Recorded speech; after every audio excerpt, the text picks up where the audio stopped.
mengenal jubileum 2025 sehingga siara Anda betul-betul berdasarkan spirit jubileum.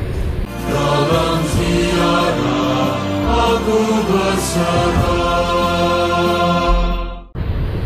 Nah, Bapak Ibu, para romo suster sekalian yang terkasih, terima kasih sudah datang dan selamat berziarah dalam rangka ziarahan tahun jubileum. Kami bersyukur dan merasa diberkati. Kami mencoba menyambut para peziarah. Anda datang sebagai peziarah, semoga Anda berhasil sebagai peziarah jubileum yang akan terulang setiap 25 tahun sekali. Maka jangan disia-siakan. Kalau masih ada umat yang masih malas berziarah di tahun jubileum, tolong agak sedikit dikoroi gitu. Ini 25 tahun lagi kita belum tentu bisa menikmatinya. Semoga Tuhan memberi rahmat kesehatan, barokah kabeh. Apa bedanya sih ziarah Anda di bulan Mei, bulan Oktober dengan sekarang ini? Sama saja sami mawon, tentu berbeda.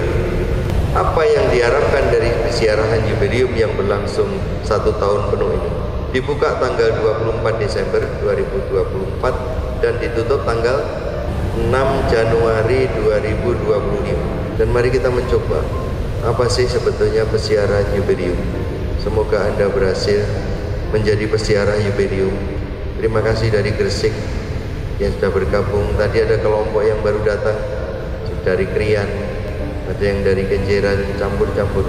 Pokoknya kalau Sabtu Minggu kami senang. Jumat Sabtu Minggu kami didatangi para kaum beriman dari banyak tempat dan didoakan. Yang senang itu kami didoakan. Bapak Ibu, mari kita lihat logonya. Mungkin ada yang punya kaos yang sudah ada jubileumnya kan ya, logonya dipakai. Yang dari Malang pakai semua kan? Ya, ada logonya. Di sana ada tulisan jubileum 2025. Dan itulah yang menjadi peziarahan kita. Apa itu jubileum? Apa yang disebut dengan tahun jubileum? Dikisahkan di dalam kitab Imamat bab 25. Tolong dibaca. Punya Alkitab toh? Ya Allah. Dan itu tolong dibaca supaya nanti Bapak Ibu bisa menghayati ziarah jubileum ini dengan baik, sesuai dengan spirit jubileum. Dikisahkan di sana tahun jubileum yang aslinya 50 tahun sekali. 7 kali 7 49. Itu hitungannya orang Israel Yahudi. 7 kali Sabat 49 tahun. Tahun ke-50 tahun Yubel. Tahun Yubel apa yang terjadi? Pembebasan. Dibebaskan dari mana? Dibebaskan dari hutang. Para budak dibebaskan. Yang dipenjara dibebaskan. Tanah-tanah yang pernah dibeli dikembalikan ke suku aslinya. Ada banyak kejadian di tahun Yubel. Maka silakan Bapak Ibu baca supaya nanti Anda bergerak sesuai dengan tahun jubileum. Amin ya. Maka selamat berziarah dengan jubileum, tapi bacaan dulu nanti supaya nanti merasakan ini pembebasan. Perjanjian baru, gereja mengangkat sebagai tahun jubileum, tahun pembebasan dari dosa. Makanya ada indulgensi yang dijanjikan di tahun jubileum. Begitu kan? Apa yang harus dikerjakan di tahun jubileum? 1. Berziarah. Dalam ziarah kita mendoakan Porta Sancta, mendoakan tahun jubileum, mendukung intensi kepausan. Ada himne jubileum, mari kita nyanyikan. Itu yang dilakukan ziarah. Doa pintu suci, mendoakan tahun jubileum, mendukung intensi kepausan. Lalu kita menyanyikan jubileum. Oke. Ada 4 kegiatan selama tahun jubileum. 1. Ziarah. Isinya tadi saya sebutkan. 2. Pengakuan dosa. 3. Menghadiri perayaan-perayaan Ekaristi. di hari Minggu dan di hari besar. Rayakanlah hari Tuhan. 4, lakukan amal kasih. 4 ini untuk mendapatkan indulgensi.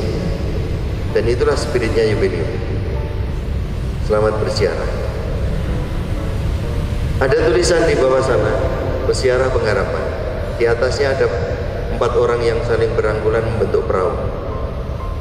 Menembus gelombang, ada salibnya di sana yang berayun menuju kepada orang itu, lambang solidaritas, dilindungi oleh Tuhan, dan ada gambar jangkar sebagai lambang pengharapan. Tulisan Pesiarah Pengharapan itulah tema Yubelium kita tahun ini. Diambil dari mana? Dari Alkitab. Ayat berapa? Surat Rasul Paulus kepada jemaat di Roma, bab 5 ayat 5. Tolong dibaca sehingga Anda bersiarah sesuai dengan spirit Alkitabnya. Yubelium dikisahkan dalam Imamat 25, Pesiarah Pengharapannya dari surat Rasul Paulus kepada jemaat di Gresik, di Malang, Roma 5:5. Bunyinya, pengharapan tidak mengecewakan. Dalam bahasa Latinnya, spes non confundit. Lalu terbitlah dokumen oleh Paus yang mendasari keputusan kita untuk berziarah hari ini.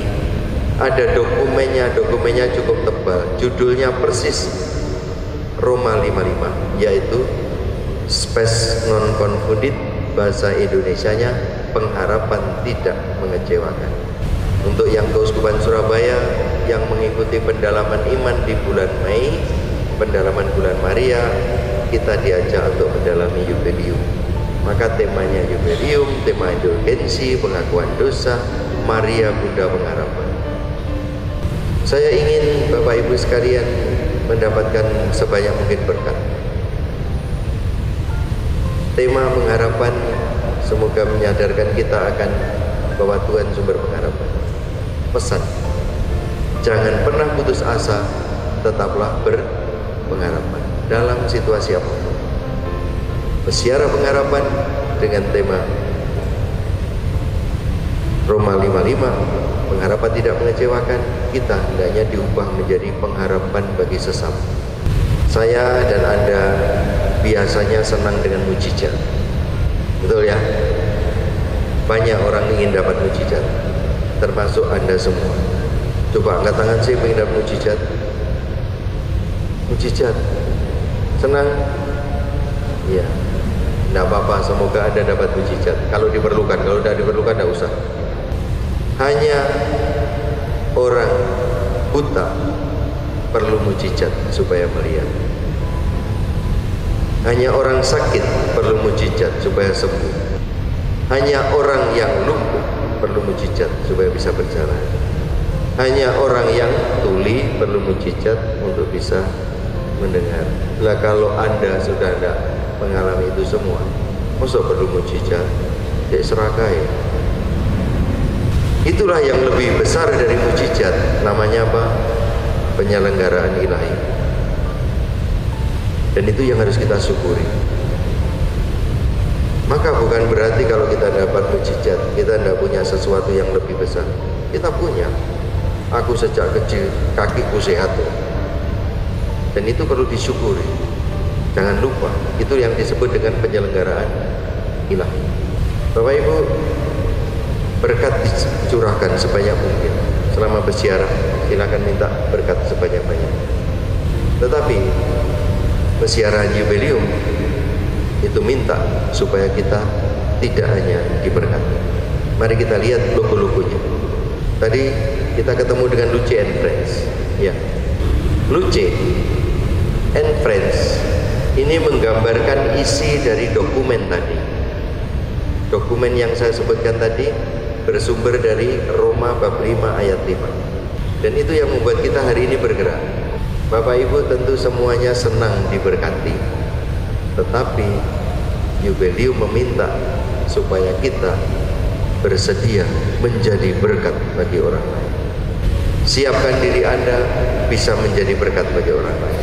Bersediakah Anda menjadi berkat? Siap. Apakah Anda layak menjadi berkat? Semoga. Kalau belum layak, dilayakkan, diupayakan. Dan itulah yang kita jalani selama proses berziarah Yubileum. Amin, amin, ya Rabbal Alamin. Supaya Anda paham. Maka dari itu, Bapak Ibu sekalian, logonya lihat, memakai jas hujan, sepatunya sepatu boot yang dibawa tongkat, itu artinya siap berjalan. Jadilah luce, ambil sepatumu, ambil tongkatmu, pakai jas hujanmu, siap berjalan menjadi berkat bagi orang lain. Mungkin akan hujan, makanya kayak jas hujan. Mungkin jalannya terjal, maka ada tongkat. Mungkin jalannya licin, pakai sepatu. Tidak mudah memang menjadi berkat bagi orang lain, tidak mudah. Tetapi itulah pesiaran kita, diubah. Bukan gambarnya orang berdoa, bukan, tapi orang berjalan. Siap menjadi berkat bagi orang lain, bukan menunggu, tapi bergerak. Jadilah Luce and Friends. Silakan dipilih. Mau jadi V, yang artinya iman, maka di dalam jasnya di depan ada Alkitab, di belakang ada ransel. Perhatikan mata mereka itu bentuknya apa? Mata maskot-maskot ini bukan bulat, tetapi mata kerang. Lambang pengharapan. Sin dari Jepang artinya kebenaran, belas kasih. Jadilah sin. Siapa tahu nanti orang yang ketemu dengan Anda merasa ketemu dengan sin, kebenaran. Lalu segar seperti bunga sakura yang ada di tongkatnya, yang dibawa sin. Itu ada tongkatnya, ada bunga sakuranya. Dan seterusnya, silakan Bapak Ibu mencermati. Itulah yang ditulis di dalam dokumen Space Nonton Pundit, lalu dicoba divisualisasi, jadilah maskot-maskot Yubileum. Maka kita bergerak menjadi pesiarah yang bukan hanya kita mengandalkan Tuhan sebagai pengharapan, tapi Anda sendiri diproses menjadi pengharapan bagi orang lain. Kita bersiarah supaya diberkati, tetapi pesiaran kita mengubah kita menjadi sumber berkat bagi orang lain. Sukses menjadi pesiarah pengharapan, dan silakan berlanjut. Mungkin ada banyak tempat yang harus dikunjungi, tetapi sebetulnya kita bukan disuruh mengunjungi banyak tempat, tetapi kita disuruh berjumpa dengan saudara-saudari seiman dimanapun kita berada. Maka ketemu dengan orang Gresik mungkin belum tahu, salaman aja mungkin belum pernah, ya Pak ya. Yang dari ini Malang ini, yang dari Malang belum tahu ada di Gresik juga ada gerejanya di mana. Tahu paroki Gresik ada di mana? Di jalan apa? Oh, kadang-kadang nggak tahu kita lewat, tapi di situ ada saudara kita seiman. Nah, lepas dari persoalan itu, kita diberi waktu 1 tahun saling berkunjung, saling bertemu. Maka nanti kalau ada bertemu di tempat ziarah, jangan sungkan, jangan juga pelit, ulurkan tangan, salaman aja. Saya dari paroki ini, saya dari Malang Raya. Mungkin yang Anda temui orang dari Semarang, mungkin yang Anda temui orang dari Jakarta. Kami bersyukur, kami tidak mengundang, tapi yang mengundang Yubileum. Gereja ini didatangi dari Jakarta, dari Semarang, bahkan dari Makassar, sini ada yang dari Sabah, Malaysia sampai ke sini karena dalam rangka Yubileum. Terima kasih, itu diberkati. Dalam ziarah aku berserah.